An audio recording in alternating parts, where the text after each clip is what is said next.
हजरत उमर फारूक को पता चलता है कि कुछ सिपाही, कुछ फौजी आ रहे हैं, रास्ता खतरनाक है, अपना एक कासिद भेज दिया जंगल में, यहीं आराम कर लो, रास्ता खतरनाक है, खतरनाक जानवर आते जाते रहते हैं, इसलिए तुम्हें रात वहीं गुजारना है और दिन के उजाले में तुम्हें मदीने आना है। उनको रात में उसी जंगल में गुजारना था उन फौजियों को। हजरत उमर अपना घोड़ा उठाते हैं और देखते हैं कि उन फौजियों को कोई तकलीफ तो नहीं है, बिस्तर उनके पास है या नहीं, तकिए उनके पास है या नहीं, लेटने के लिए चादरें बिछाने के लिए उनके पास चटाइयां हैं या नहीं। हजरत उमर ये देखने के लिए रात ही में निकल जाते हैं। क्या देखते हैं कि बीच सड़क पर एक औरत लेटी बैठी हुई है और उसकी गोद में एक बच्चा है जो रो रहा है। हजरत उमर ने घोड़ा रोका और कहा, क्या बात है, ये बच्चा क्यों रो रहा है? उसने कहा भूखा है। चलो इसको दूध पिलाओ, इस बच्चे को दूध पिलाओ, इसको खामोश कराओ और अपने घर जाओ। ये कहकर आगे बढ़ गए। फौज का मुआयना करके और उनका की देखरेख करके जब वापस लौटे, काफी देर के बाद जब वापस लौटे तो क्या देखते हैं, उसी जगह पर वो औरत अभी तक बैठी हुई है और उसका बच्चा रो रहा है। हजरत उमर घोड़े से उतरे, उस औरत के पास गए और कहा, बड़ी निर्दयी माँ हो, बड़ी बेरहम माँ हो, अभी तक बच्चे को रुला रही हो, तुम्हारी पिस्तानों में क्या दूध नहीं है जो इस बच्चे को पिलाकर खामोश कर सको और अपने घर जा सको?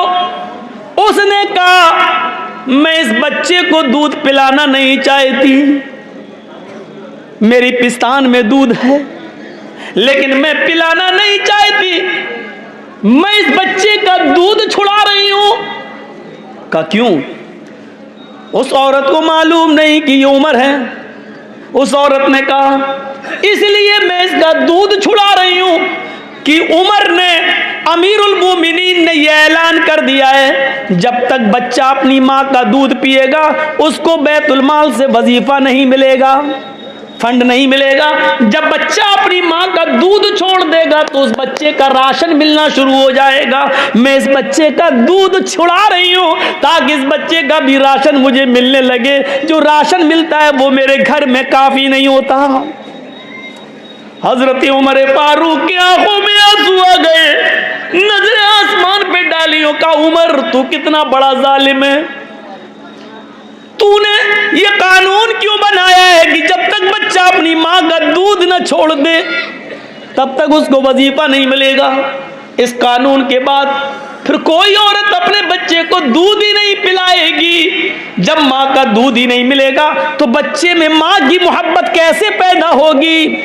आपने उसी दिन ये कानून खत्म कर दिया। और अपने माँ बाप की नाफरमानी कभी मत करना। लो, माँ बाप का दर्द हमें था, बोल भी रहा था और हदीस भी आ गई, वला तौकन्न वालिदैक व इन अमराकन तखरुज मिन अहलिक व मालिक। अपने माँ बाप की कभी नाफरमानी मत करना। ए भैया अब बैठ जाओ, अब किसी को जो उठे बगल वाला उसको जबरदस्ती बिठा दे। पेशाब लग रहा है तो यही कर लो, लेकिन अब जाने मत देना, बहुत हो गया ये नाटक।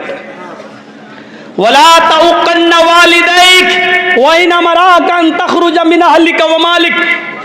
अपने माँ बाप की कभी भी नाफरमानी मत करना, चाहे वो तुम्हें अपने घर से निकल जाने का हुक्म ही क्यों ना दे दें और अपने बीवी बच्चों को छोड़ने का हुक्म ही क्यों ना दे दें। बीवी बच्चों को छोड़ने का हुक्म देना छोड़ दो, लेकिन माँ बाप की नाफरमानी मत करना। घर मकान से निकाल दे, भाग, मेरा घर नहीं, तुझे 1 इंच जमीन नहीं दूंगा, निकल, भाग। घर बार छोड़ देना, लेकिन माँ बाप की नाफरमानी, ये है माँ बाप का दर्जा। कौन बेटा ये कबूल करेगा? लेकिन हक ये है माँ बाप का। एक सहाबी अपनी माँ को तवाफ करा रहे हैं कांधे पर बिठाकर। हजरत उमर फारूक ने कहा, अलैकल जन्ना, तूने अपनी बूढ़ी माँ को जो पैरों से लंगड़ी है, आंखों से अंधी है, अपने कांधे पर उठाकर खाने काबा का तवाफ कराया, तूने तो जन्नत पा ली, तूने तो जन्नत हासिल कर ली, तू तो जन्नती हो गया। उस साहबी ने कहा, अमीरुल मोमिनीन, क्या मेरी माँ का हक अदा हो गया? यानी अंधी है, लंगड़ी है, और मैं इसको अपने कांधे पर उठाकर तवाफ करा रहा हूँ, पेशाब पायखाना करती है तो मैं ही इसका पेशाब और पायखाना धोता हूँ, गंदगी को मैं साफ करता हूँ, क्या अभी भी मैंने अपनी माँ का हक अदा नहीं किया? क्या मेरी माँ का हक अदा हो गया? क्या फरमाया हजरत उमर ने, तूने जन्नत तो कमा ली लेकिन माँ का हक अदा नहीं हुआ। कहा कि अच्छा, फिर माँ का हक अदा कब होगा? हजरत उमर फारूक ने कहा, माँ का हक अदा हो ही नहीं सकता। कहा कि कुछ नहीं, इतना काम मैं कर रहा हूं, गंदगी, गलाजत, नापाकी, पेशाब पायखाना सब मैं धो रहा हूं और अपनी माँ को कांधे पर बिठाकर तवाफ कर रहा हूं, क्या अभी भी मेरी माँ का हक अदा नहीं हुआ? हजरत उमर ने कहा, नहीं, जब वो तुझे पैदा कर रही थी, जब वो तुझे अपने पेट से जन रही थी और वो चीख रही थी दर्द की वजह से, उसके मुंह से जो पहली चीख निकली थी दर्द की वजह से, तुझे पैदा करते हुए दर्द ज़े होता हर औरत को बच्चे की पैदाइश पर, तो जो वो दर्द हो रहा था और उस दर्द में तेरी माँ जो चीखी थी, पहली चीख उसके मुंह से निकली थी, अभी तो तूने अपनी माँ की उस पहली आह का भी हक अदा नहीं किया। तुम अपनी माँ की पूरी जिंदगी की हक की बात करते हो, नहीं किया।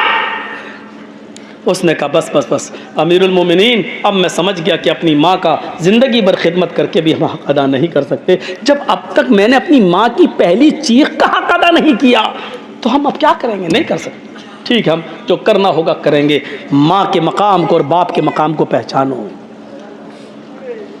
जब मामून रशीद का खिताब आया तो एक बाप एक बेटा दोनों गिरफ्तार कर लिए गए। बेटा का नाम है फजल बरमकी और उसके बाप का नाम है याहिया बरमकी। फजल बरमकी और याहिया बरमकी दोनों को मामून रशीद ने गिरफ्तार करके जेल में डाल दिया।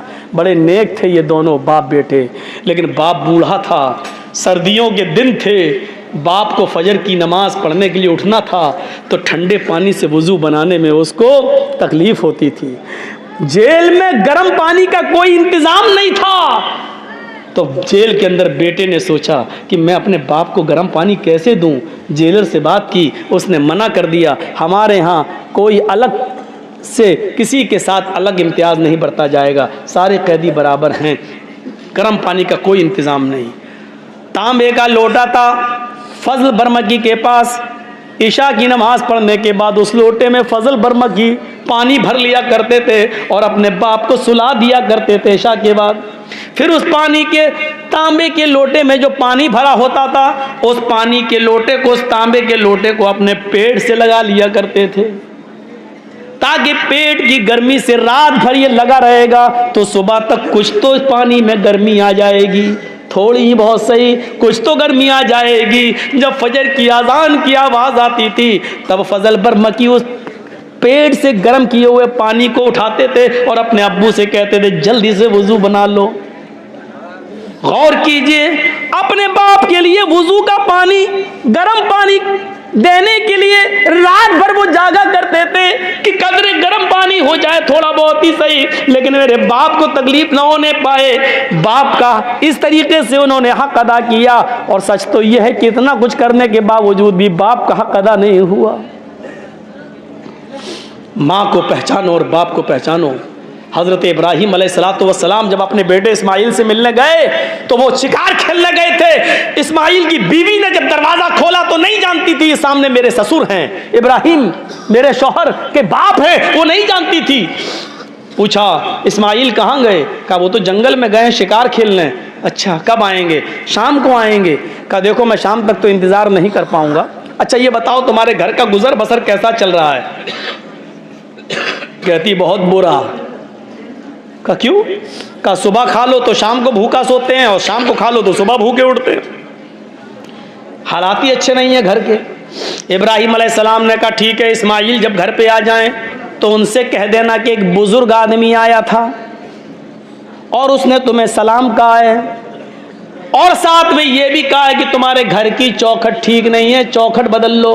चौखट समझते हैं ना, दरवाजे पे जो चौखट होती है, अपने घर की चौखट बदल लो। इस्माइल अलैहिस्सलाम की बीवी कहती है बुढ़ा सटिया गया, चौखट तो ठीक है, गर्मियों में हवा आती है, सर्दियों में धूप आती है, इससे अच्छी चौखट कहाँ होगी? और बुढ़ा कह रहा है चौखट खराब है, चौखट बदल लो। इब्राहिम अलैहिस्सलाम तो चले गए, इस्माइल अलैहिस्सलाम जब शाम को घर पे आए तो पूरी बात बताई बीवी ने। ये बुढ़ा आया था कि अच्छा, क्या उसने तुम्हें सलाम कहा? सलाम कहा? वो समझ गए कि मेरे बाप थे। अच्छा, और क्या कहा? क्या उन्होंने पूछा घर की गुजर बसर कैसी चल रही है? मैंने कह दिया बहुत बुरी। ओह, सुबह खा लो तो शाम को नहीं, शाम को खा लो तो सुबह नहीं। ओह मेरी बीवी, ये तुमने गलत किया। कहा क्या गलत किया? जैसे हालात देख रही हूँ वैसे बता दिया मैंने सोचा शायद बुढ़ा कुछ लाया हो दे देगा। कहा और कुछ कहा और कुछ बहकी बहकी बातें कर रहा था, सटिया गया था वो। कहा क्या बहकी बहकी बातें की? कहा उसने बहकी हुई बात ये की, कहने लगा घर की चौखट सही नहीं है, घर की चौखट बदल दो। इस्माइल अलैहिस्सलाम ने हाथ मारा सर पे, कहा मेरी बीवी वो मेरा बाप था, और तुमने ये जो कह दिया कि घर का हाल अच्छा नहीं है, सुबह खा लो तो शाम को नहीं मिलता, शाम को खा लो तो सुबह नहीं, ये तुमने अल्लाह ताला की नाफरमानी की है। तुम्हें ये कहना चाहिए था कि अल्लाह का शुक्र, अल्लाह ने मुझे जिस हाल में रखा है हम हर हाल में खुश हैं, तुम्हें ये कहना चाहिए था, लेकिन तुमने ये जुमले नहीं कहे। इसलिए मेरे बाप ने कहा घर की चौखट ठीक नहीं है, बदल लो। चौखट का मतलब यह है कि तुम्हारी बीवी ठीक नहीं है, उसको तलाक दे दो, और नेक अल्लाह वाली किसी नेक बंदी से तुम निकाह करो। ये चौखट जो अल्लाह की नाफरमान है, नाशुक्री है, ये औरत जब तुम्हारे पास रहेगी तो तुम भी नाशुक्रे बन जाओगे। हाय मेरी बीवी, तुम मुझे बहुत प्यारी हो, लेकिन मेरे अपने बाप की नाफरमानी नहीं कर सकता। मेरे बाप ने चौखट बदलने का हुक्म दिया, इसलिए मैं तुम्हें तलाक देता हूँ। इतनी सी बात कह दी थी कि सुबह खा लो तो शाम को नहीं मिलता, शाम को खा लो तो सुबह नहीं, तो इब्राहिम अलैहिस्सलाम ने तलाक दिलवा दी थी इस्माइल से। आजकल की औरतें सोचें अपने शौहरों से क्या क्या कहती हैं। कब से फेयर एंड लवली नहीं आई, कब से क्रीम नहीं मिल रही है तुम्हारे घर में, जब से आई हूँ कभी आराम नहीं मिला है, जब देखो रोते रहते हो, जब देखो शिकायत करते रहते हो। मेरी सहेलियों को देखो शादी में कितने अच्छे अच्छे कपड़े पहन के जाती हैं, यही एक कपड़ा 6 महीने से पहन रही हूँ। कितनी नाफरमानी करती हैं ये। अगर देखा जाए तो ये तो रोज तलाक की मुस्तहिक हैं। देखा जाए इतनी नाफरमानी करती हैं कि इनको रोज तलाक दी जाए, लेकिन रोज तलाक देना नहीं, रोज क्या कभी मत देना। अब तो कानून भी बन गया, थोड़ा बर्दाश्त करना पड़ेगा। औरत पिछली से पैदा हुई है। अल्लाह के नबी सल्लल्लाहु अलैहि वसल्लम ने फरमाया कि औरत आदम अलैहिस्सलाम की पिछली से पैदा हुई। फ़इन्ना खुलिक़त मिन ज़िलाइन, औरत को आदम की बाएं पिछली से पैदा किया गया है। व इन्ना अअवज मा फ़िज़्ज़िलाई अअवज,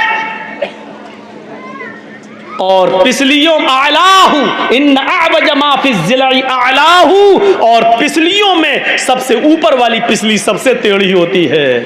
ये पिछली ऊपर वाली टेढ़ी होती है, ऐसी। जब आप इसको निकालेंगे काट के तो ये पिछली ऐसे निकलेगी, ये ऐसे।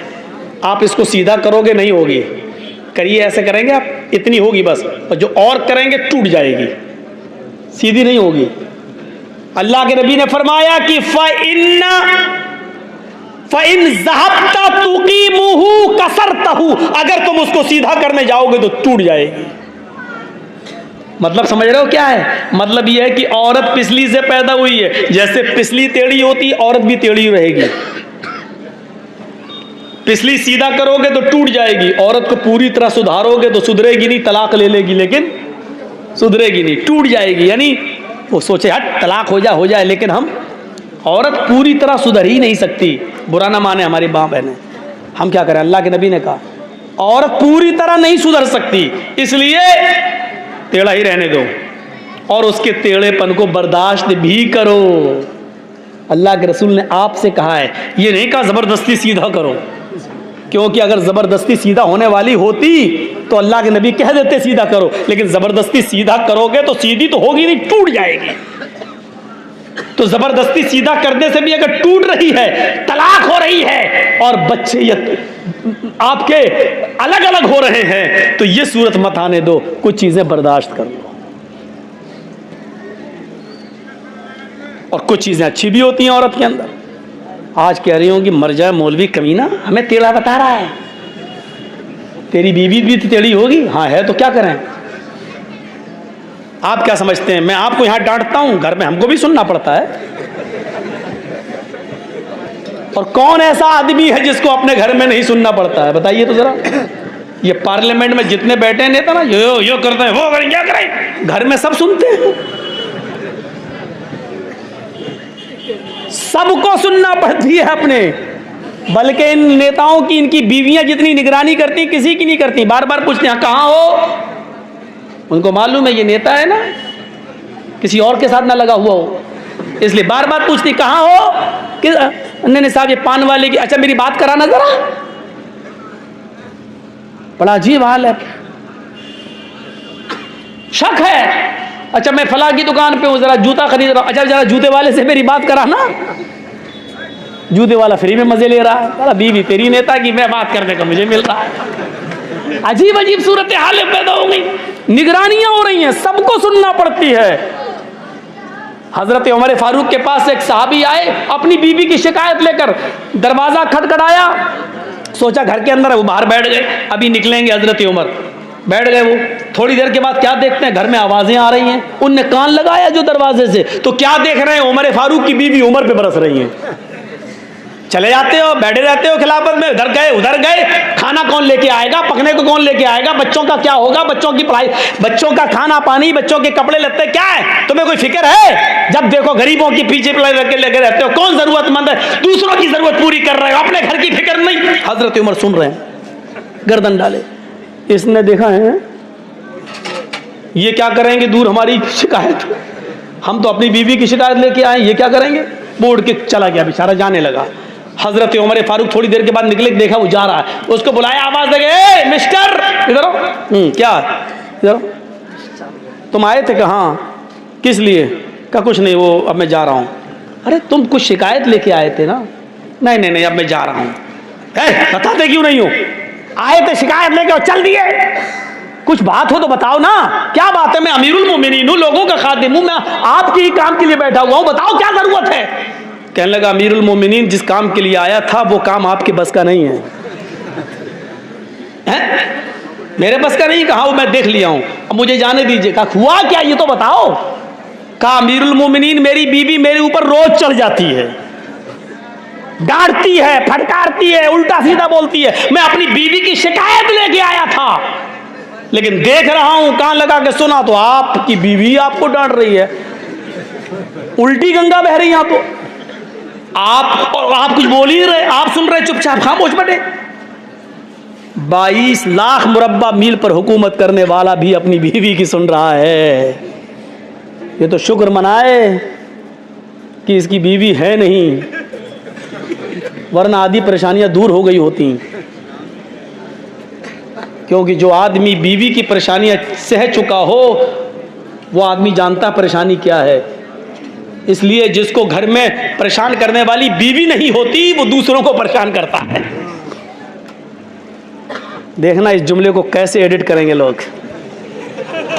देखिएगा इस जुमले को कैसे बनाए। मौलाना, इस जुमले को जानते हो कैसे लिखेंगे? मौलाना ने मोदी को क्या कहा, इस तरीके से यूट्यूब में डालेंगे।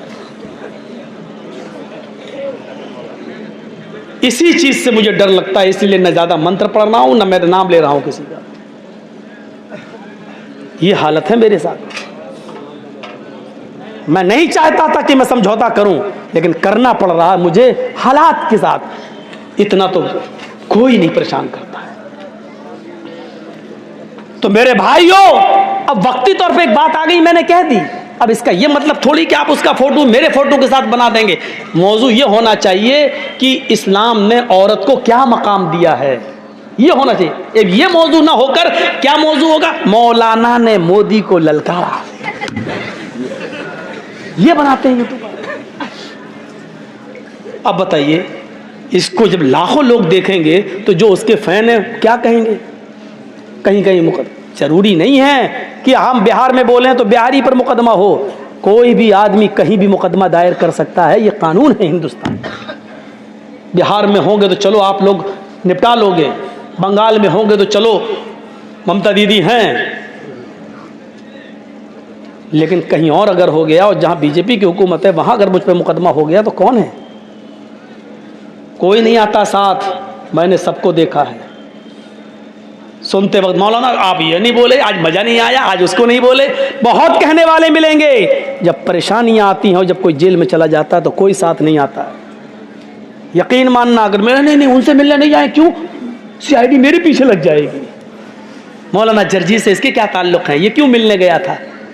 सबको देख लिया है। आपको भी मशवरा देता हूं, जो कुछ भी करना है अपने बलबूते पे करना है। ये मत सोचना कि आपको परेशानी आई, आप कभी जेल में चले गए तो दूसरे आपकी मदद करेंगे। दूसरों पर कभी भरोसा मत करना। आपके अंदर अपनी कैपेसिटी हो, बर्दाश्त करने की अपनी क्षमता हो तो आप कदम उठाइएगा, नहीं तो दूसरों के भरोसे पर मत रहिए। तो हजरत उमर फारूक से कहा कि आप तो खुद ही परेशान हैं, मैं जा रहा हूँ। हजरत उमर ने कहा अच्छा सुनो, शादी हो गई? हाँ। बच्चे हैं? हाँ। बच्चे किसके हैं? उसने कहा मेरे।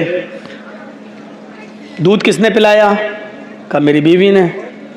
दूध पिलने का पैसा दिया? कहा नहीं। खाना कौन पकाता है? कहा बीवी। कहा तुम्हें मालूम है बच्चे बाप के होते हैं, अगर माँ उसकी दूध ना पिलाए तो बाप ज़बरदस्ती दूध नहीं पिलवा सकता। अगर माँ ये कहे बीवी कि मुझे आपके बच्चे को दूध पिलाना है, मुझे इतना रुपया महीना चाहिए, तो आपको उतना रुपया महीना देना पड़ेगा, दूध पिलाई। दिया तुमने? नहीं। कहा वो हमारे बच्चे को दूध पिला देती है, पैसा भी नहीं लेती है। बच्चे आपके हैं, पेशाब करें तो आप धुलाओ, लेटरिन करें तो आप धुलाओ, कौन धुलाता है? कहा मेरी बीवी।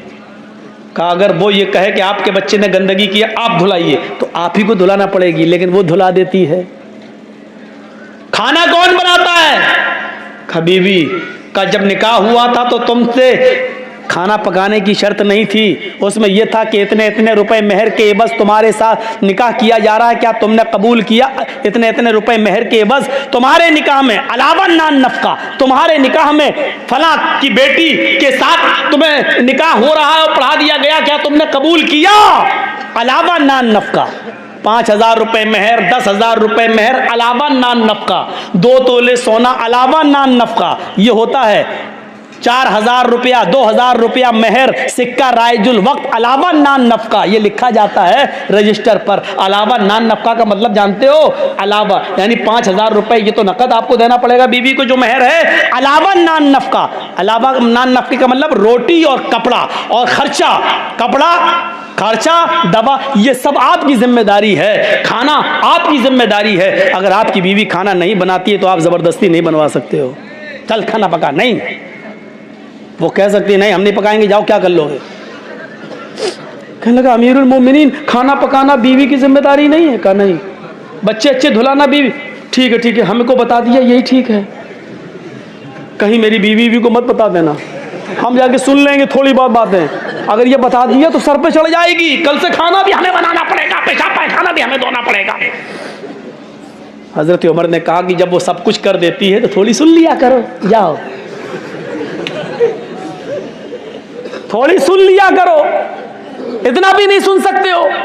कहा नहीं सुन लूंगा, थोड़ी नहीं, अब तो जितनी सुनाएगी उतनी सुन लिया करूंगा। ठीक है आपने मुझे बता दिया, मतलब खाना पकाने से तो बेहतर है, पेशाब पायखाना धोने से तो बेहतर है, सुन लूं, सुनने में क्या जा रहा। ऐसा ही होना चाहिए। अल्लाह के रसूल किस तरीके से अपनी बीवी के साथ रहे। नाराज हो गई अम्मा आयशा। एक बार अल्लाह के रसूल के पास खजूर आया तो अकेले नहीं खा रहे हैं, आयशा नाराज हैं, पहल खुद कर दी, आयशा लो खाओ। अब वो गुस्से में थी, नहीं खाऊंगी, भोग नहीं है, चेहरा फेर लिया। अल्लाह के रसूल उधर से आए, इधर आ गए, आयशा चलो गुस्सा थूको, लो खाओ। यानी उन्होंने चेहरा इधर किया तो अल्लाह के रसूल उठ के इधर आ गए। हम लोग होते और नाराज होती हमारी बीवी तो क्या होता? सही बताना। जर्जी साहब ने कहा लो खाओ, अब वो गुस्से में कहते हाँ मैं नहीं खाना, तो हम थोड़ी उधर आएंगे। जैसे चेहरा उधर घुमाया, मुंह पकड़ के खा रही कि नहीं खा रही, नखरे मत दिखा जाता, एक तो मना रहा हूं तुझे, चल खा ले। हमारा रहन सहन ये है। अल्लाह के रसूल वहां जाते हैं, आयशा मोहब्बत का अंदाज देखो, आयशा लो, कायनात का इमाम अपनी बीवी को मना रहा है और बीवी को मनाने से कोई छोटा नहीं हो जाता है। ये याद रखो, जो लोग ये समझते हैं कि बीवी को मनाने से हमारी शान घट जाएगी, लोग जोरों के गुलाम कहेंगे, उनका रांची के पागल खाने में उनका इलाज करो। जो बीवी को मनाने में यह समझता है कि मेरी शान घट जाएगी, तो माफ करना, तू और शान और शौकत में तू शाहजहां नहीं है, औरंगजेब नहीं है। कायनात का इमाम बीवी को मना रहा है, अल्लाह का प्यारा नबी बीवी को मना रहा है, और अल्लाह के बाद जिसका मकाम और मर्तबा सबसे बड़ा हो वो अपनी बीवी को मना रहा है। लो खाओ आयशा, गुस्सा थूको। उन्होंने फिर इधर चेहरा कर लिया, मैंने कहा ना कि मुझे भूख नहीं लग रही है, फिर चेहरा इधर आ गए। अब गले में हाथ डाल लिया, सर पे, आयशा नहीं, चलो मुंह खोलो। अब आप ये भी नहीं कह रहे लो, अब आप क्या कह रहे, मुंह खोलो, चलो कुली बिस्मिल्लाह, चलो अल्लाह का नाम लेकर खाओ। हजरत आयशा भी जानती थी कि ज्यादा नहीं कहलवाना चाहिए, 1-2 बार हो गया, 3 बार से ज्यादा होना भी नहीं चाहिए, तो वो भी अब मान गई, लेकिन तंज भरा जुमला फिर भी कह दिया, लो चलो मुंह खोलो, कुली बिस्मिल्लाह, अल्लाह का नाम लेके खाओ। ऐसा लग रहा है जैसे इससे पहले मैं अपने बाप का नाम लेके खाती थी। खा लिया, हंसने लगी, दोनों मुस्कुरा दिए। शैतान इसी चीज़ से जलता है कि मियाँ बीवी में हमने आग लगाई और ये एकदम मन गए। शैतान को सबसे ज़्यादा तकलीफ तब होती है। अब अल्लाह के रसूल कहते नहीं खा रही, मर भूखी, हट, तो क्या होता, वो उधर टेढ़ी तो है ही औरत जात, और हम और छोड़ देते तो तलाक पे नौबतें आ जाती हैं। तो तलाक पे नौबतें नहीं आने दीजिए मेरे भाइयों, मनाओ। अल्लाह के रसूल अपनी बीवी के साथ जब चल रहे हो, कोई नहीं है, एक बाग, एक जंगल से गुजर हो रहा, बाग से, हदीका, गार्डन से, तो अल्लाह के रसूल ने, हजरत आयशा ने कहा अल्लाह के नबी चलो जरा दौड़ते हैं, कौन आगे निकल जाए। अल्लाह के नबी दौड़े, हजरत आयशा दौड़ी, दोनों दौड़े, आयशा आगे निकल गई, अल्लाह के नबी पीछे रह गए। हजरत आयशा कहती हैं, आयशा अल्लाह के नबी आप तो हार गए, मैं जीत गई, मैं कामयाब हो गई, मैं जीत गई। आपने कहा जी कोई बात नहीं, आप जानते हैं बीवी जीती तब भी मेरी खुशी, मैं जीतता तब भी मेरी खुशी, लेकिन बीवी जीत गई, उसको खुशी हो रही तो होने दो। 3-4 साल के बाद फिर उसी रास्ते से गुजर हो रहा है। अल्लाह के नबी ने कहा आयशा कुछ याद आया? हाँ आया, यहाँ हम लोग 4 साल पहले दौड़े थे। हाँ। हजरत आयशा कहती चलिए फिर दौड़ लगाते हैं, देखें कौन आगे निकल जाए। फिर दौड़े, अब अल्लाह के नबी आगे निकल गए, आयशा पीछे रह गई। औरत को खुशी होती है तो गुस्सा भी बहुत जल्दी आता है, ये फितरत है औरत की। अल्लाह के नबी ने कहा क्या हुआ? कुछ नहीं। अच्छा वो पीछे रह गई इसलिए ना। आपने कहा आयशा देखिए समझ गए, शौहर वो होता है जो अपनी बीवी का चेहरा पढ़ ले। समझ गए, आज बेचारी पीछे रह गई है इसलिए तकलीफ हो रही है। आपने कहा आयशा पहले तुम क्यों आगे निकली थी मालूम है? कहा क्यों? कहा पहले तुम पतली दुबली थी इसलिए दौड़ती हुई आगे निकल गई थी। इन 4 सालों में तुमने कुछ खाया है, मदीने के खजूरों ने तुम्हें थोड़ा मोटा कर दिया है, पहले से तुम्हारा वजन थोड़ा बढ़ गया है इसलिए पीछे रह गई, मैं आगे निकल गया। हाँ हो सकता है। अभी भी अल्लाह के नबी समझ रहे हैं कि वो खुशी नहीं है जो होनी चाहिए। आपने कहा आयशा इसमें गुस्सा होने की क्या बात, एक मर्तबा तुम जीती एक मर्तबा मैं, मैच डिरा, फाइनल हम लोग दौड़ेंगे ही नहीं कि किसी को तकलीफ हो। अब आयशा ने दिमाग लगाया, अम्मा आयशा हाँ बात तो सही है, एक मर्तबा मैं भी तो जीत चुकी हूं और एक मर्तबा आप, अभी तो बराबर हुआ है। तब तो शौहर नब्ज समझता है बीवी किस बात से खुश होती है। आपने कभी नब्ज समझने की कोशिश की? नब्ज पढ़िए, पहचानिए।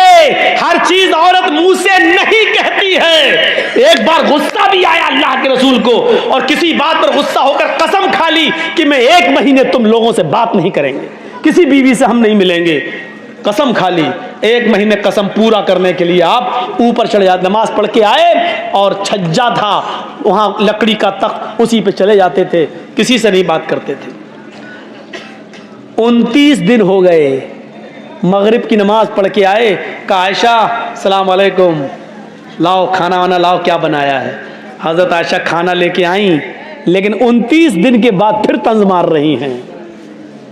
क्या कह रही हैं?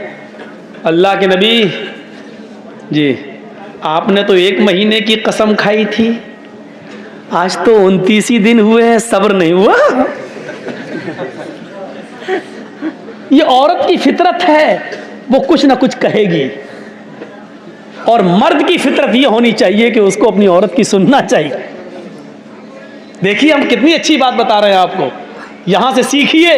अल्लाह के नबी से क्या कहा हजरत आयशा ने? आज तो 29 ही दिन हुए हैं, मगरिब के बाद आ गए, खाना लाइए। आपने तो 1 महीने की कसम खाई थी कि मैं बात नहीं करूंगा, सब्र नहीं हुआ, 29वें दिन बोले। तो अल्लाह के रसूल ने ऐसा जवाब दिया, आयशा चुप हो गई। आपने कहा आयशा महीना 29 का भी तो होता है, और देखो चांद हो गया है, यानी महीना खत्म। मगरिब में हम चांद देखा गया, महीना 29 का भी होता है, और आज 29 का चांद हुआ है, यानी महीना खत्म। मैंने 1 महीने की कसम खाई थी, महीना पूरा हो गया। अच्छा चांद हो गया। हाँ, ये है मियाँ बीवी के दरमियान ताल्लुकात। मेरे भाइयों, इनको बिगड़ने मत दीजिए। लोग चाहेंगे, कोशिशें करेंगे बिगाड़ने की, तो वला तवक्कन्ना वालिदैक, बोल रहे थे माँ बाप के ऊपर, पहुंच गए मियाँ बीवी के। वला तवक्कन्ना वालिदैक व इन मराकन तखरुज मिन अहलिका व मालिक, 2 चीजें। तीसरी चीज वला ततरुकन्ना सलातन मक्तूबतन मुतअम्मिदन फइन्न मन तरक सलातन मक्तूबतन मुतअम्मिदन फकद बरियत मिनहु जिम्मतुल्लाह। फर्ज नमाज कभी कसदन जानबूझकर मत छोड़ना। जो फर्ज नमाज जानबूझकर छोड़ देता है, अल्लाह रब्बुल आलमीन के ऊपर से उसकी जिम्मेदारी उठ जाती है, फिर अल्लाह को उसकी कोई फिक्र नहीं होती। फर्ज नमाज कभी जानबूझकर मत छोड़ना। जंग हो रही है, लेकिन सहाबा नमाज नहीं छोड़ रहे हैं। अगर 500 आदमी जंग लड़ रहे हैं, अजान का टाइम हो गया तो 250 लोगों ने मोर्चा संभाल लिया, और 250 लोग नमाज पढ़ने में मसरूफ हो गए। जब ये 250 नमाज पढ़ चुके तो इन्होंने मोर्चा संभाल लिया, और जो लड़ रहे थे उन्होंने नमाज पढ़ना शुरू कर दी। मेरे भाइयों, जंग हो रही है, लेकिन साहबा ने नमाज नहीं छोड़ी। नमाज किसी भी कीमत पर माफ नहीं। जर्जीस साहब को RSS के कुछ गुंडे पकड़ के बांध दें, पेड़ से बांध दें, लाठी डंडे बरसाएं, हाथ पैर बंधे हैं, अभी जिंदा हैं जर्जीस साहब, और अजान का टाइम हो चुका है। आवाज आ रही है अल्लाहू अकबर अल्लाहू अकबर। जर्जीस साहब के ऊपर अब फर्ज हो गया कि वो नमाज पढ़ें। या अल्लाह, गुंडों ने बांध रखा है, हम नमाज कैसे पढ़ें? हमें नमाज पढ़ना है, हमें उन गुंडों से एक बार कहना है कि भैया अजान हो रही है, मुझे थोड़ी देर के लिए छोड़ दीजिए कि मैं वुजू बनाकर नमाज पढ़ लूं। अगर वो छोड़ते हैं तो ठीक है, नहीं छोड़ते हैं तो बंदे बंदे हमें नमाज पढ़ना पड़ेगी। वुजू नहीं है, वुजू के लिए भी आपके हाथ पैर नहीं खोले जा रहे हैं, तो आपको दिल में वुजू की नीयत करना पड़ेगी कि मैंने वुजू बना लिया। अगर मैं खुला हुआ होता तो वुजू जरूर बनाता, लेकिन मैं बंधा हुआ हूं, और इन लोगों ने मुझे वुजू बनाने के लिए पानी नहीं दे रहे, हाथ पैर नहीं खोल रहे। आय अल्लाह, मैंने नियत से वुजू बना लिया, मेरी नियत वुजू की है, आपका वुजू हो गया। ये लोग मुझे हाथ नहीं उठाने दे रहे, मैंने बंदे बंदे अल्लाह नियत कर ली, अल्लाहू अकबर। ये मेरा चेहरा किबले की तरफ नहीं कर रहे हैं। अल्लाह, जिस तरफ मेरा चेहरा है तू मेरे दिल की नीयत को जानता है। अगर मैं खुला होता तो किबले की तरफ चेहरा करता। आय अल्लाह, मैं खुला नहीं हूं, बंधा हुआ हूं, मैं इसी तरफ रुक करके नमाज पढ़ रहा हूं, तो मेरी इबादत को कबूल कर ले, इसी को मेरे लिए किबला बना दे। आपको उसी हाल में नमाज पढ़ना पड़ेगी। वुजू नहीं बनाने दिया जा रहा है तो नियत कर लो वुजू की, वुजू हो जाएगा। किबले की तरफ चेहरा नहीं करने दिया जा रहा है तो जिस तरफ तुम्हारा चेहरा उसी तरफ तुम जुमले पढ़ना शुरू कर दो, तुम्हारी नमाज होगी। हाथ नहीं उठाने दिया जा रहा है, नियत नहीं बांधने दी जा रही है। जबान से अल्फाज अदा करते रहो, अल्हम्दुलिल्लाहि रब्बिल आलमीन अर्रहमानिर रहीम मालिकी यौमिद्दीन। आपकी नमाज अदा हो जाएगी। आपको रुकू नहीं किया जा रहा, करने दिया जा रहा, सजदा नहीं, ऐसे ही कहो अल्लाहु अकबर, सुभान रब्बियल अज़ीम, सुभान रब्बियल अज़ीम, सुभान रब्बियल अज़ीम, समी अल्लाहु लिमन हमिदा, रब्बना व लकल हम्द, हम्दन कसीरन तय्यबन मुबारकन फी, अल्लाहु अकबर, सुभान रब्बियल आला, सुभान रब्बियल आला, सुभान रब्बियल आला, अल्लाहु अकबर, अल्लाहुम्मा इग़फिरली वरहमनी वहदनी वआफिनी वरज़ुक़नी, अल्लाहु अकबर, सुभान रब्बियल आला, सुभान रब्बियल आला, सुभान रब्बियल आला, अल्लाहु अकबर, अत्तहियातु लिल्लाहि वस्सलावातु वत्तय्यबात, अस्सलामु अलैका अय्युहन नबी व रहमतुल्लाहि व बरकातुहू। जो पढ़ा जाता वो सब ऐसे ही पढ़िए, आपकी नमाज होगी। नमाज इस हाल में भी माफ नहीं है। आपको मालूम है कि मेरी लिंचिंग हो रही है, आपको मालूम है कि ये गुंडे हमें नहीं छोड़ेंगे, आपको मालूम है कि मेरे ऊपर जुल्म करके मुझे मार डालेंगे, लेकिन नमाज का वक्त हो गया है। आपको इस हाल में भी नमाज पढ़ना पड़ेगी। नमाज माफ नहीं है। वला ततरुकन्ना सलातन मक्तूबतन मुतअम्मिदन, कभी जानबूझकर मत छोड़ना। फइन्न मन तरका सलातन मक्तूबतन मुतअम्मिदन फक़द बरियत मिन्हु ज़िम्मतुल्लाह। जिस मुआशरे में, जिस समाज में, जिस गांव में, जिस मोहल्ले में नमाज जानबूझ के छोड़ी जाती है, अल्लाह रब्बुल आलमीन की जिम्मेदारी उस मुआशरे से उठ जाती है, फिर अल्लाह की कोई जिम्मेदारी नहीं रहती है। तीन चीजें। चौथी चीज, वला तशरबन्न खमरन फ़इन्नहु रअसु कुल्लि फ़ाहिशा, कभी भी शराब को हाथ मत लगाना, इसलिए कि ये तमाम गंदगियों की माँ है, तमाम गंदगियों की जड़ है।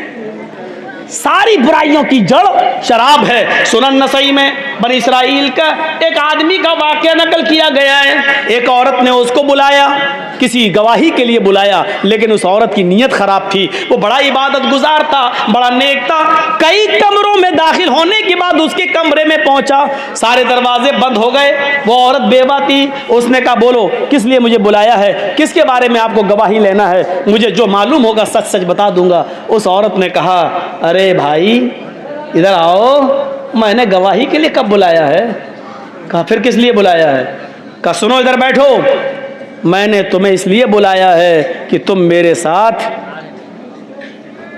मुंह काला करो।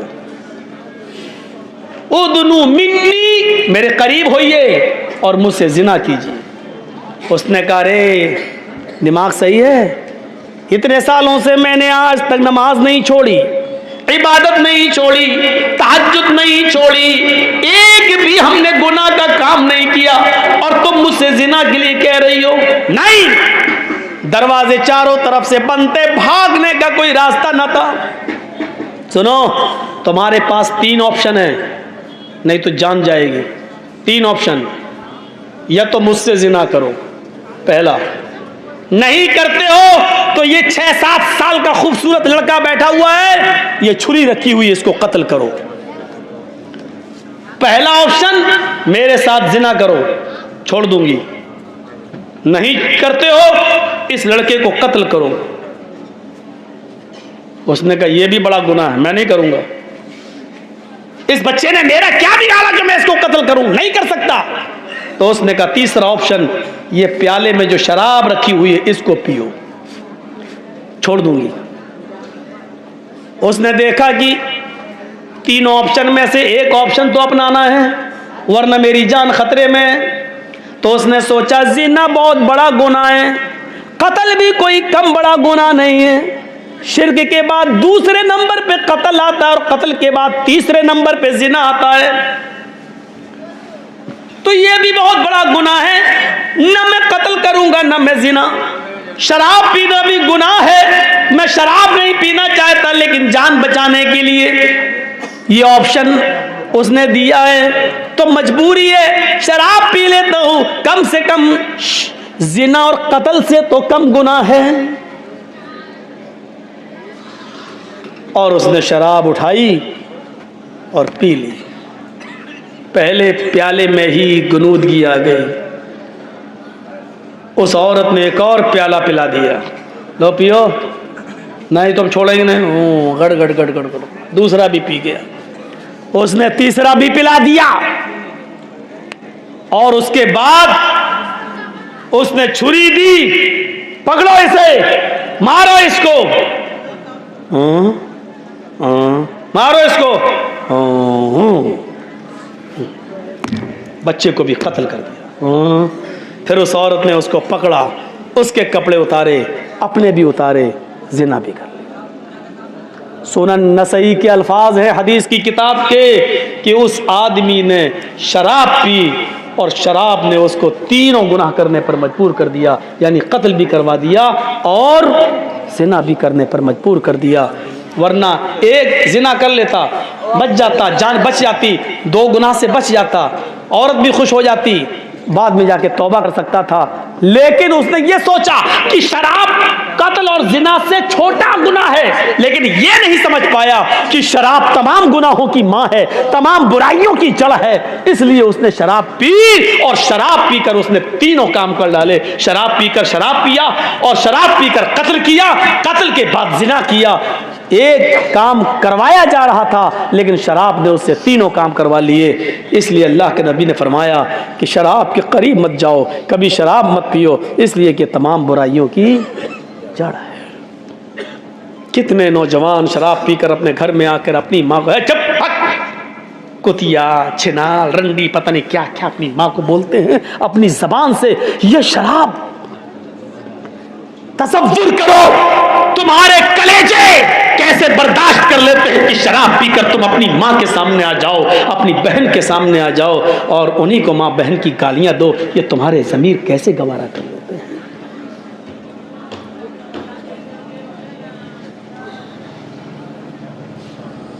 वला तशरबन्ना खमरन फइन्नहु रासु कुल्लि फाहिशतिन, चौथी चीज है ये।